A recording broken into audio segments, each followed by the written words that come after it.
Hello everyone, this is Madan. How are you all doing? INS Vikrant is an aircraft carrier constructed by the Cochin Shipyard Limited at Kerala for the Indian Navy. It is the first aircraft carrier to be built in India. The name Vikrant means courageous in Sanskrit. The motto of the ship is Jayema Saṁ Yudhi Spr. That means I defeat those who fight against me. In 1999, Defence Minister George Fernandes authorized the development and construction of an aircraft carrier INS Vikrant.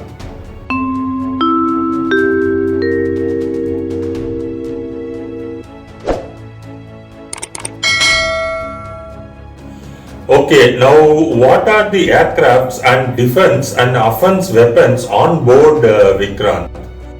INS Vikrant can carry up to 26 MiG-29K fighter jets. The MiG-29K is a Russian all-weather carrier-based multi-role fighter aircraft. It is described as 4+ generation aircraft. This was chosen because this was the best suited aircraft for Vikrant. It can have 4 Kamov Ka-31 helicopters. The Ka-31 will give the airborne early warning role and the Sea King will provide anti-submarine warfare capabilities. Its length is 262 meters. That is, it is more than 2.5 times of a cricket field. Its weight is 40,000 tons. It has a top speed of 52 kilometers per hour. It can cover an area of 13,900 kilometers. Now if you see, Chennai to Australia is only about 9,000 kilometers. So the INS Vikrant can make a to and fro trip from Chennai to Australia. The ship has 2,300 compartments manned by 1,700 seamen. It has a hospital complex, cabins for female officers, 2 football field size flight decks, 8 kilometers of corridors and 8 generators capable of lighting up a city of 2 million people. Its air defense system would include Israel Barak 8 missiles. It has advanced Marine torpedoes defense system. This defense system is capable of detecting, locating and confusing the incoming torpedo attacks from under the water.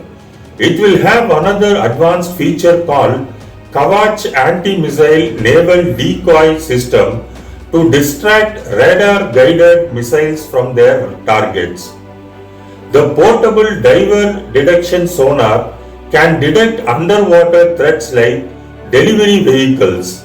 It is also equipped with AK-630 rotary cannons and other guns. During wartime, the ship's combat management system is vital. It was developed by Tata Power Strategic Engineering Division in collaboration with Weapon and Electronic System Engineering Establishment from Russia. Vikrant will have long-range missile system with multi-function radar. Okay, now will or can an aircraft carrier go to war alone without anything supporting her? No, it is not. The carrier's primary mission is air power, either to targets at land or at sea. An aircraft carrier is extremely valuable, and without protection, an aircraft carrier is extremely vulnerable. That's why aircraft carriers never leave home alone. They are always escorted by a number of other ships. The aircraft carrier plus the other ships is known as the carrier battle group. Such is the power of modern carrier battle group is that it is nearly invincible. The cost of Vikrant is 20,000 crores. Typically, a carrier battle group consists of the following ships. 2 ships called as guided missile cruisers. These are offensive ships loaded with cruise missiles to strike land targets. 2 ships called destroyers. Destroyers traditionally are defensive ships. They can defend against attacks by submarines and aircraft. 1 ship called frigate. This is used for anti-submarine defense. 2 submarines. These are defensive ships that can attack enemy ships and submarines. A supply ship. This supply ship carries fuel, food and ammunition for the group. One of the formation Vikrant will adapt as a standard formation. There are 3 layers of safety for Vikrant. The outer ring that expands to 370 kilometers will have destroyer ships, combat air patrol aircrafts and airborne early warning aircraft. The units of the outer screen operate between 22 and 46 kilometers from the main body. The inner screen is within 19 kilometers. One interesting fact about operational cost of a carrier battle group. A respected naval expert, referring to US standards, suggests it costs $6.5 million per day to operate a carrier strike group. That is rupees 52 crores per day. Though it is an inaccurate assumption, however, let us assume a year's operation. That would cost 19,000 crores per year. Now consider this. In the financial year 2021, public sector banks in India reported a total of rupees 6 lakh crores in gross non-performing assets. Private sector banks reported 2 lakh crores of non-performing assets. The total is 8 lakh crores. So in theory we can go to war for 42 years with one carrier battle group with this kind of non-performing assets. We can also build 40 Vikrants in 1 year. Perhaps with the last 10 years non-performing assets we could build 400 Vikrant.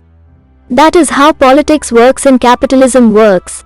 Anyway, according to a defense analyst, the Indian Navy is expected to have 3 aircraft carriers in its fleet by 2032. Already we have INS Vikrant, another aircraft carrier in service. Vikrant is now commissioned. Now India is beginning to plan the build INS Vishal. It is expected to be larger than existing carriers. It will have advanced technologies, such as an electromagnetic airlift systems. This system is used by US Navy's Ford-class supercarriers. Why is a carrier battle group important to India? Especially with China's increasing aggressiveness and ambition in land and sea grabbing habit. Vikrant significantly adds to the maritime security of India. India is dependent on blue economy and having 3 sides sea, the maritime security is very important. It is more so relevant today because China is increasingly becoming aggressive in the Indian Ocean. Control over the seas and safeguarding the sea lanes of trade and communications are essential. Blue economy means India's 90% of trade in volume is transported by sea. Crucially, India's 55% trade passes through the South China Sea. This is where China is being arrogant and heavily increasing its naval military presence. Now, what is the Chinese strategy to become world superpower? The scariest part is China will not hesitate to wage a war to achieve its ever-expanding bid for world dominance. It is encircling India cleverly both in land and sea. Let us see about it now. China launches third aircraft carrier in military advance. It is named as Fujian. It is more technically advanced than other Chinese carriers, but it will be years before the Fujian reaches operational capacity. But at the same time, China has completed design work for its 4th aircraft carrier. It will come out in 2025 or 2027.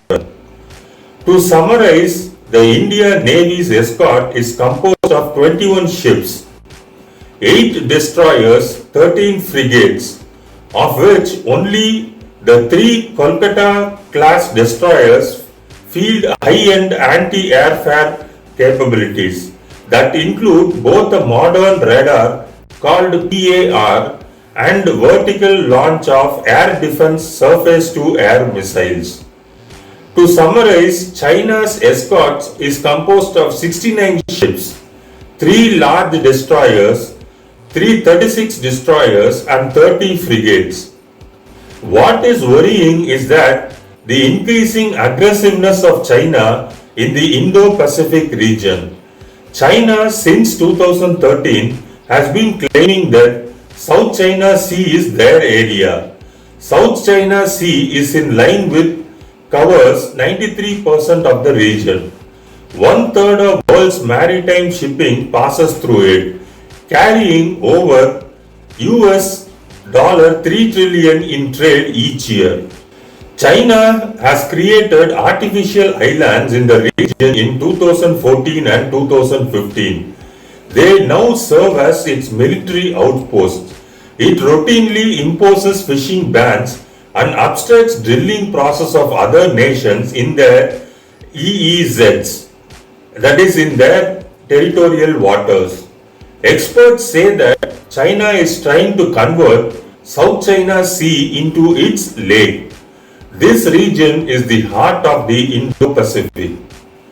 Now, another strategy of China is that it gives loans to smaller countries at exorbitant rates, and when they fail to repay loans, it demands political and territorial concessions. The most recent example is of Sri Lanka, where it obtained Hambantota port on lease for 99 years and using it as a base for its vessels in Indian Ocean. Bangladesh gave China access to two of its largest seaports. It is negotiating to build a submarine base in Cox's Bazar. In Sri Lanka, it has already acquired Hambantota port on lease, and recently its surveillance ship, the Yuan Wang 5, docked there. China has already invested $1.4 billion to reclaim land for the $14 billion project for the port city in Colombo. It is regarded as the Chinese enclave. India sees the project as a serious threat to its maritime security. In Pakistan, China Gwadar port under its operational control. China and Iran have signed a 25-year cooperation program in which China agreed to invest $400 billion into the Iranian economy in exchange for discounted and guaranteed energy prices. This is a way to gradually assert its presence in the port. China is also reported to be taking interest in acquiring Maldives and Seychelles. The distance between Kanyakumari and Maldives is 598 kilometers. Imagine the danger India will be in if China builds a port in Maldives. In Africa, China is involved in projects in Sudan, Kenya, Mozambique and Tanzania, and its footprints are on the increase. Though Vikrant is a tremendous feat achieved by hardworking and brilliant Indians, we have to have at least 2 more aircraft carriers and vastly increased escort ships for it. But top military officials like late Mr. Bipin Rawat was against aircraft carriers. There is also a question of hypersonic ballistic missile. This can effectively cripple even America's super carriers. It is worthy to note that China has hypersonic ballistic missile named as DF-26. I hope that the video was interesting. Thanks for watching the video till the end. Please like, comment and subscribe, and most importantly share the video widely. Thanks once again. Take care. Bye bye.